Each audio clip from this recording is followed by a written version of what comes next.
સલામત સવારી એસટી અમારી અને બસ અધવચ્ચે બગડે તો જવાબદારી તમારી. આ કહેવત સાર્થક આજે થઈ. વલસાડથી ધરમપુર જઈ રહેલી ઇન્ટરસિટી બસ બોધલાઈ પાસે ખોટકાતા મુસાફરો અટવાયા હતા. મળતી માહિતી મુજબ 12:30 વાગ્યાના અરસામાં વલસાડથી ધરમપુર જવા ઇન્ટરસિટીમાં મુસાફરો લઈ બસ ઉપડી હતી.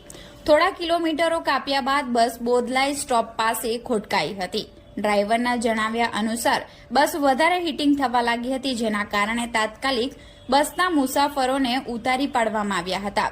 કારણ કે બસ વધારે હીટ થવાના કારણે બસમાં કંઈ પણ થઈ શકે, જેના કારણે મુસાફરોને અન્ય બસમાં બેસાડી દેવામાં આવ્યા હતા. જોકે મુસાફરોના જણાવ્યા અનુસાર શું બસ મેન્ટેનન્સમાં જતી ન હોય તો જ આવા બસમાં પ્રોબ્લેમ આવતા હોય છે. હવે જોવાનું રહ્યું કે ગરમીની સિઝન ચાલી રહી છે તો હવે બસમાં આ જ રીતનું ચાલતું રહેશે કે કેમ.